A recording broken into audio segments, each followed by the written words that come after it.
La venida del Espíritu Santo. En espera de la promesa. 40 días después de la resurrección, Jesús lleva a los 12 discípulos al Monte de los Olivos, cerca de Betania.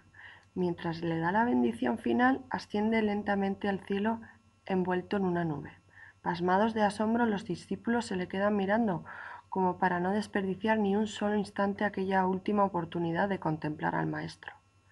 Repentinamente, dos ángeles aparecen.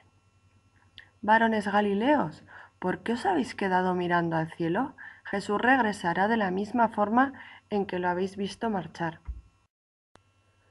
Los ángeles desaparecen y Pedro se vuelve. Hagamos lo que Jesús nos encomendó. Volvamos a Jerusalén y esperemos el poder que Él prometió enviarnos para que empezáramos la obra.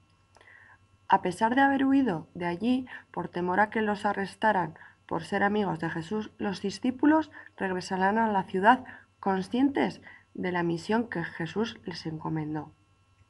En Jerusalén se alojan en el aposento alto, que se convierte rápidamente en punto de reunión. Judas, el traidor, está muerto. Nombremos a alguien que ocupe su lugar.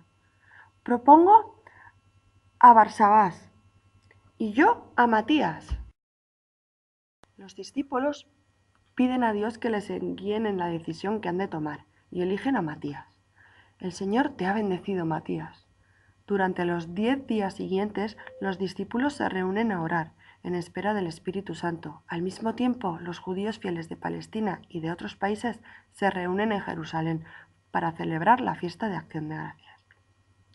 Muchos de los peregrinos pasan por el lugar llamado Calvario y recuerdan la crucifixión. Los soldados romanos dicen que los discípulos abrieron la tumba y robaron el cadáver para decir que Jesús resucitó. Pero he oído que muchos han visto a Jesús vivo. Espero encontrar en Jerusalén a alguien como leguas de fuego. ¿Resucitó Jesús? ¿O fue que sus discípulos robaron el cadáver para aparentar que resucitó? Estas son las preguntas que aún se formulan los judíos que van a Jerusalén a celebrar el Pentecostés. Muy temprano, en el día de Pentecostés, 120 seguidores de Jesús están orando en el aposento alto. En eso se escucha un estruendo repentino semejante al de un viento veloz y potente, y la presencia de Dios inunda la habitación. En ese sagrado momento los seguidores de Jesús se llenan de una fuerza y un valor que nunca antes habían conocido, y corren fuera del aposento alto y se ponen a predicar por las calles. Pero hay quien les acusa de haber bebido demasiado vino, y en respuesta a aquel insulto, Pedro habla en nombre de los discípulos. No estamos borrachos, sino llenos de Espíritu Santo, como lo predijo el profeta Joel. Vosotros, ciudadanos de Jerusalén, crucificasteis al escogido de Dios, pero Dios lo resucitó y nosotros somos testigos. Esta acusación llega al corazón de aquella gente que aún recuerda que pidieron a gritos la crucifixión. Arrepentíos y bautizados en el nombre de Jesucristo para recibir el Espíritu Santo al igual que nosotros. Y aquel día de Pentecostés, 3.000 personas se bautizan. Luego, con el transcurso de los días, más y más gente se va uniendo al grupo de seguidores de Jesús. Aquí tengo unos amigos que quieren aprender de Jesús. Entrad, bienvenidos. ¿Oíste? La pobre viuda con quien hablábamos necesita comida para sus hijos. Daré dinero a los apóstoles para que la ayuden. Los cristianos están tan contentos de poder reunirse y ayudarse mutuamente en sus necesidades que pronto toda Jerusalén habla de ellos. ¿Qué te parecen los amigos de Jesús? No lo entiendo, pero quisiera ser tan feliz como ellos.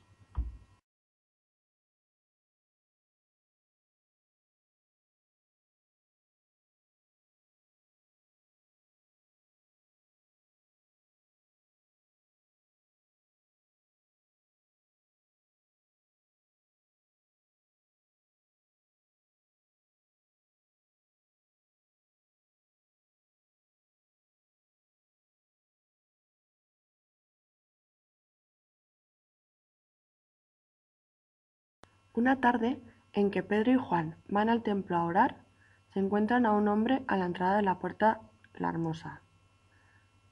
Por piedad, una limosna para este hombre. Míranos. Quizá van a darme algo. No tengo dinero, pero te daré otra cosa. En el nombre de Jesucristo, levántate y camina. ¿Caminar? Aquel hombre que nunca en su vida ha dado un paso no puede creer lo que oye, pero cuando Pedro le extiende la mano, el hombre estira un brazo y se pone en pie.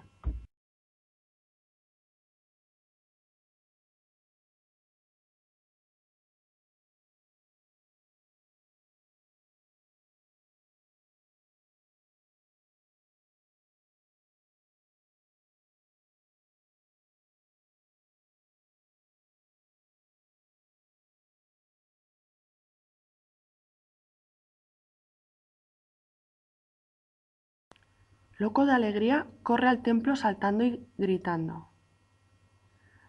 ¿No es ese el paralítico que estaba en la puerta? Sí, pero... ¡Puedo caminar! ¡Dios sea alabado! Agradecido, el hombre se vuelve a Pedro y Juan. La multitud los rodea, deseosa de saber qué ha pasado. ¿Por qué nos miráis como si nosotros le hubiéramos hecho caminar? Fue Dios el que le curó, y lo hizo para gloria de Jesús, a quien vosotros crucificasteis y que Dios resucitó. Pedro, notando que ha captado la atención de la multitud, continúa. Arrepentíos y volveros a Dios para que Él os perdone los pecados, y prepararos, porque Cristo volverá otra vez.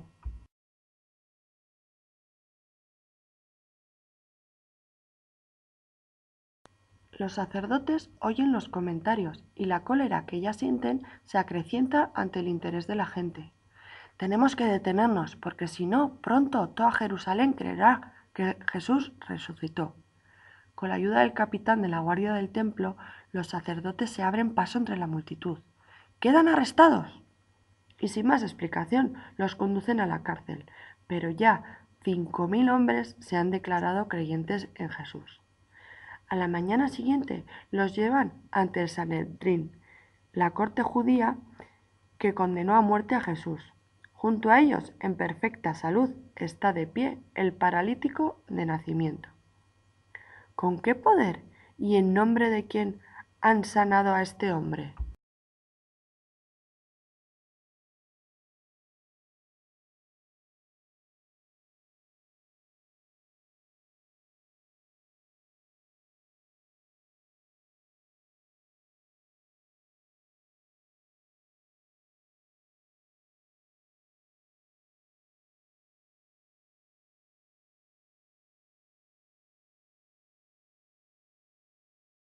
Lleno del Espíritu Santo, Pedro responde con valentía.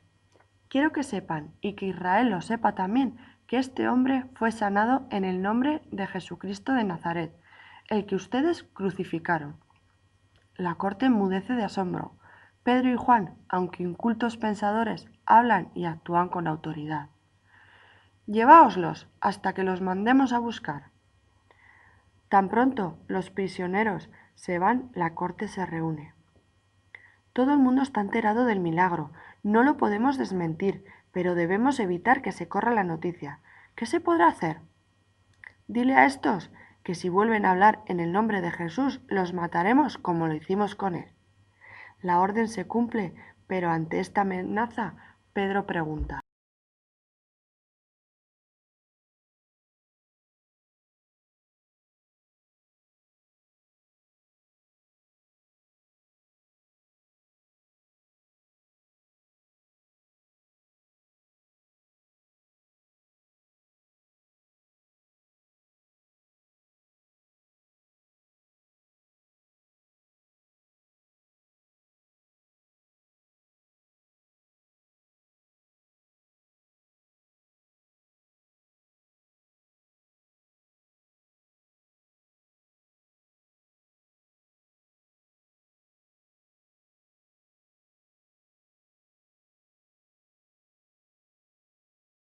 Díganos, ¿es correcto que les obedezca a ustedes antes que a Dios? No. Por lo tanto, seguiremos predicando lo que hemos visto y oído.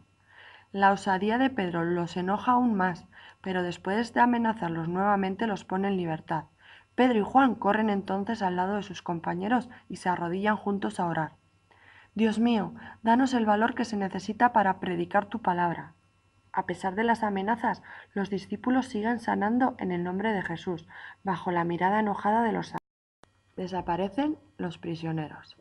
Temeroso de que las multitudes se vuelvan contra ellos, los sacerdotes se ven forzados a dejar que los discípulos de Jesús continúen enseñando y sanando enfermos. Pero cuando la gente de otras ciudades empieza a llegar a Jerusalén preguntando por los discípulos, los sacerdotes no pueden dominar más los celos y los vuelven a arrestar, pero durante la noche un ángel de Dios los pone en libertad.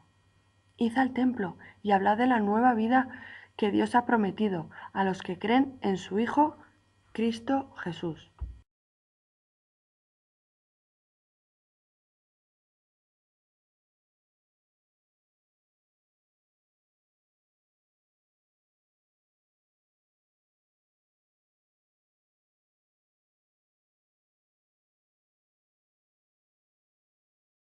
Al día siguiente, el sumo sacerdote convoca a la corte judía y manda a buscar a los discípulos.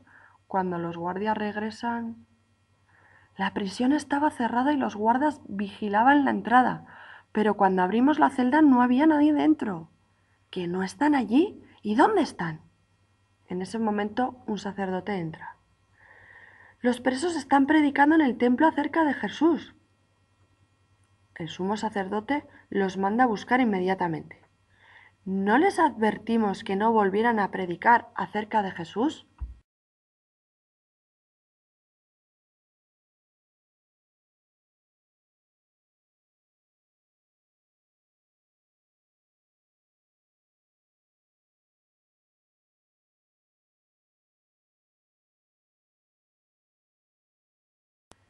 Tenemos que obedecer a Dios antes que a los hombres.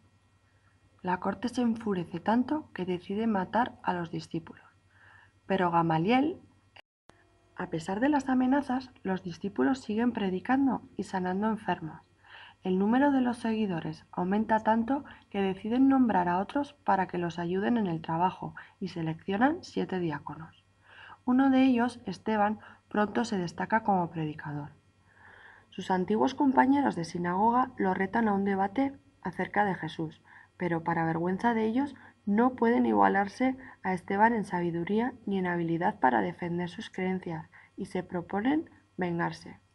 Hay que evitar que el pueblo se ponga en contra nuestra. Sí, pero si actuamos con cuidado, lograremos que el populacho nos ayude a destruirlo. Y sonríen con malicia. Mártires por Cristo. Poco después salen a la calle en busca de algunas personas de confianza y al encontrarlas... Este dinero es para que digáis por toda Jerusalén que Esteban predica contra la ley que Dios le dio a Moisés. Formidable. Así los buenos judíos se volverán contra Esteban. Los planes surgieron en efecto, y Esteban cae preso. Poco después comparece ante el Sanedrín, la corte que condenó a muerte a Jesús. Esteban no vacila en responder. Sus padres fueron los que persiguieron a los profetas que predijeron la venida del justo, del Mesías que ustedes acaban de asesinar. Sí, sí, ustedes quebrantan deliberadamente las leyes de Dios.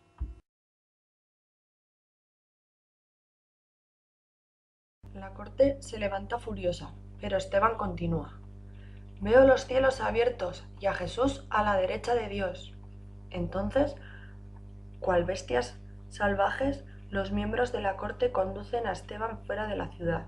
Allí los testigos falsos, convertidos en verdugos, arrojan sus mantos a los pies de un joven llamado Pablo. Mientras lo apedrean, Esteban ora. Señor Jesús, recibe mi espíritu y agrega, Señor, perdónales este pecado. La muerte de Esteban es la señal que esperan los enemigos de Jesús para atacar a los cristianos. Aquel mismo día, Pablo se pone a recorrer los hogares cristianos para llevarse a los hombres y mujeres que profesan aquella fe. ¡No! ¡Ese es mi hijo! Pronto se acabarán en Jerusalén los amigos de Jesús y la secta Recordando la extraña huida de prisión de los apóstoles, los perseguidores sintieron miedo de arrestarlos, pero las persecuciones en contra de los discípulos continuaron y se vieron forzados a huir para salvar sus vidas. Tenemos que huir inmediatamente. No soy cobarde, pero mi familia... Jesús dijo que si éramos perseguidos en una ciudad deberíamos huir a otra.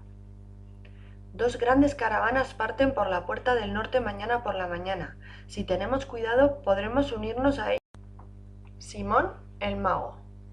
Para escapar de la persecución, miles de seguidores de Jesús huyen de Jerusalén utilizando todos los medios. Felipe, uno de los diáconos de la iglesia de Jerusalén, se va al norte de Samaria. Los samaritanos odian a los judíos, pero están esperando al Salvador. Es mi deber decirles que ya vino. Para sorpresa de Felipe, los samaritanos lo escuchan con atención y lo miran maravillados cuando, amoroso, sana a los enfermos. En el nombre de Jesús, me sostengo en pie, háblame más de Jesús, que yo también quiero seguirlo. Pronto, Samaria entera habla de Felipe. Simón, ese Felipe es más poderoso que tú, puede sanar enfermos, hacer caminar a los paralíticos y... ¿De veras? ¿Dónde puedo verlo? Simón es el más famoso mago de Samaria. Corre a donde está Felipe. ¿Y yo que creía conocer todos los trucos mágicos?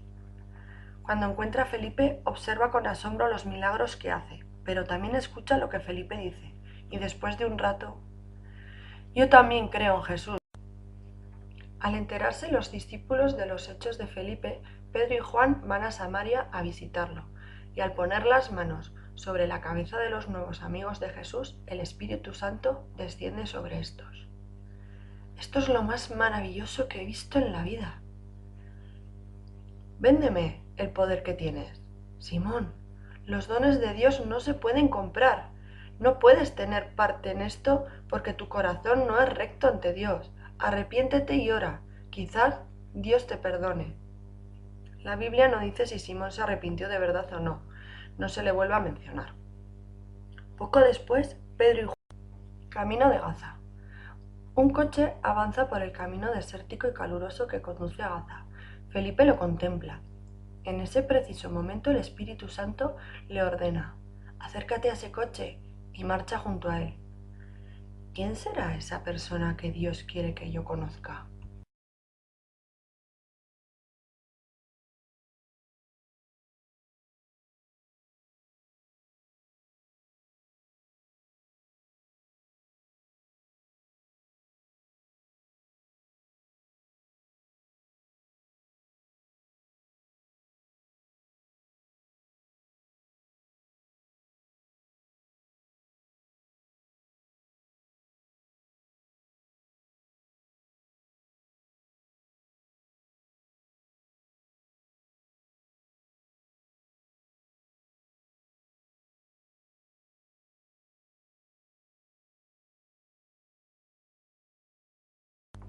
Felipe obedece al acercarse al coche.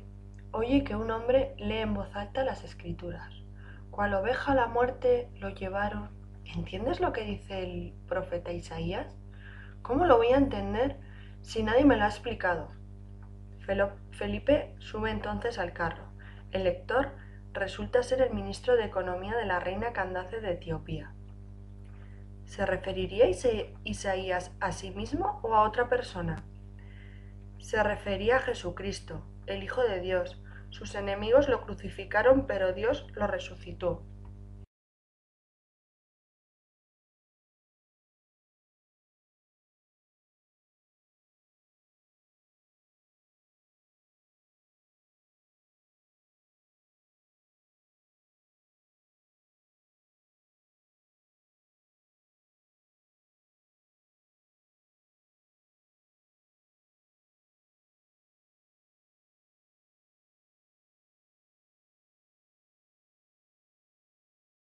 Durante la travesía, Felipe le explica que de tal manera amó Dios al mundo que mandó a su Hijo a morir por los pecadores, para que todos los que crean en Él no se pierdan y tengan vida eterna. Creo en Jesús y me arrepiento de todo el mal que he hecho. ¿Por qué no me bautizas? Quiero volverme un seguidor de Jesús. Estoy seguro que para eso me envió Dios aquí. Y así el etíope se bautiza y luego continúa el viaje, ansioso de comunicar las buenas noticias de Jesús a los suyos. Felipe se va al norte y predica a los pueblos situados a orillas del mar Mediterráneo. En Cesarea, la capital romana de Palestina, establece su hogar. Durante este periodo sucede algo milagroso. Pablo, el encarnizado perseguidor de los cristianos, misión en Jaffa. Cuando llegan ante Pedro, le cuentan que Tabita, una seguidora de Jesús, acaba de morir. Pedro parte enseguida hacia Jaffa, y al llegar a casa de Tabita, el cadáver está tendido en el segundo piso.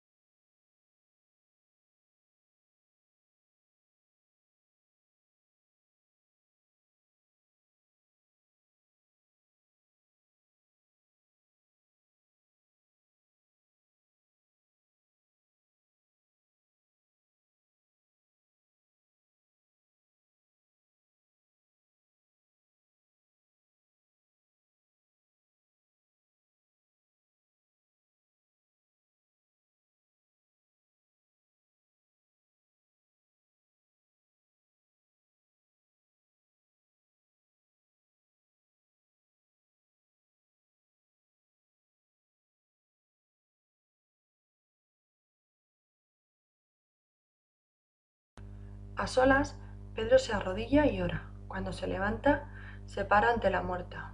Tabita, levántate. Instantáneamente Tabita abre los ojos. Pedro la ayuda a levantarse y la lleva afuera para que la vean. ¡Está viva! ¡Alabado sea Dios! La noticia se extiende rápidamente por toda Jaffa, y pronto una gran multitud corre en busca de Pedro. Un día sucede algo extraño en el hogar de Cornelio, un centurión romano que vive en la ciudad costera de Cesarea, 50 kilómetros al norte de Jaffa. Eran las 3 de la tarde. Cornelio, que durante sus años de servicio en Palestina aprendió a adorar a Dios, se arrodilla a orar.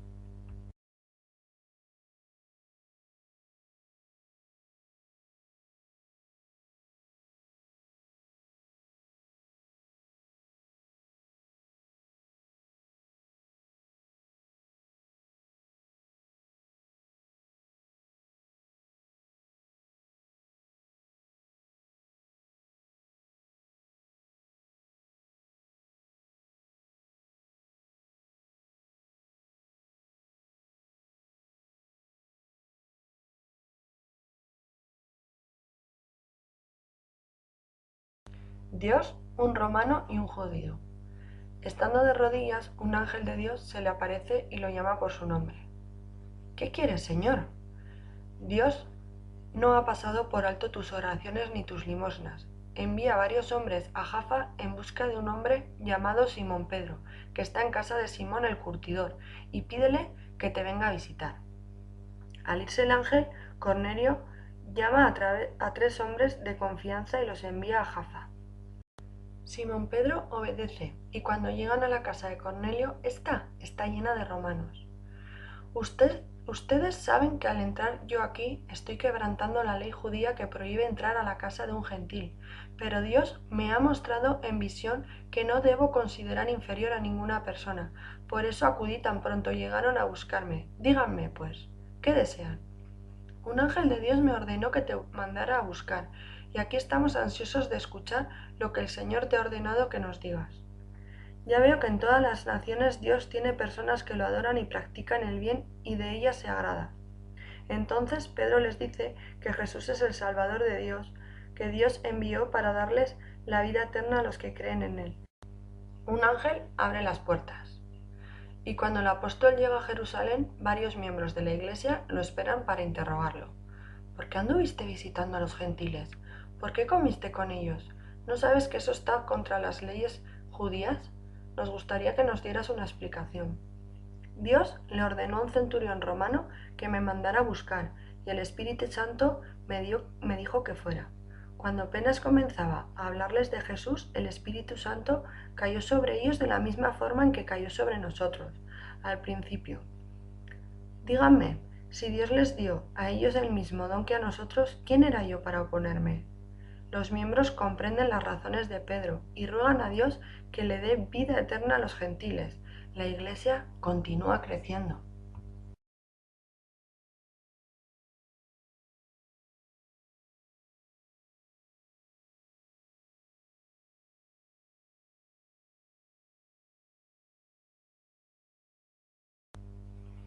Pero la cólera de los dirigentes judíos va creciendo también. Para ganarse el favor de estos, el rey Herodes Agripa empieza a perseguir a los cristianos. Arrestad a ese discípulo, llamado Santiago, acusadlo de revoltoso y matadlo. Daros prisa, no perdáis tiempo. Y Santiago, uno de los 4 pescadores que dejaron las redes para seguir a Jesús, muere para satisfacer la ambición de poder del perverso rey.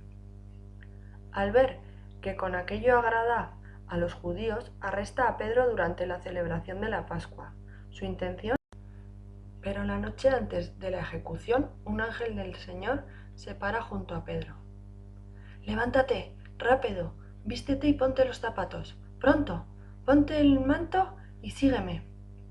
Cuando obedece, las cadenas se le caen de las muñecas y el ángel lo conduce fuera de la prisión.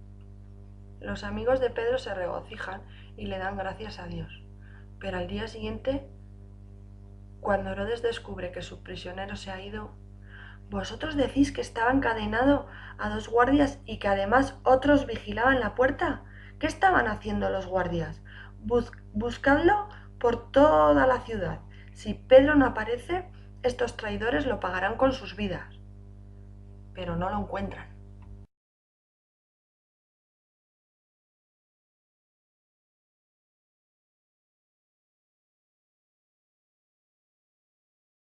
Pocos días después, Herodes le concede audiencia a una delegación que va a verlo en Cesarea.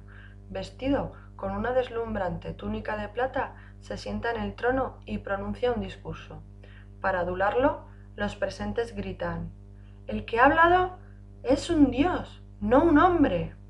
Herodes acepta la adoración en vez de darle la gloria a Dios, y por eso Dios lo hiere con una enfermedad que le causa la muerte. Con la muerte de Herodes cesa un tiempo la persecución contra la Iglesia y las buenas nuevas de Jesucristo se extienden por la nación judía.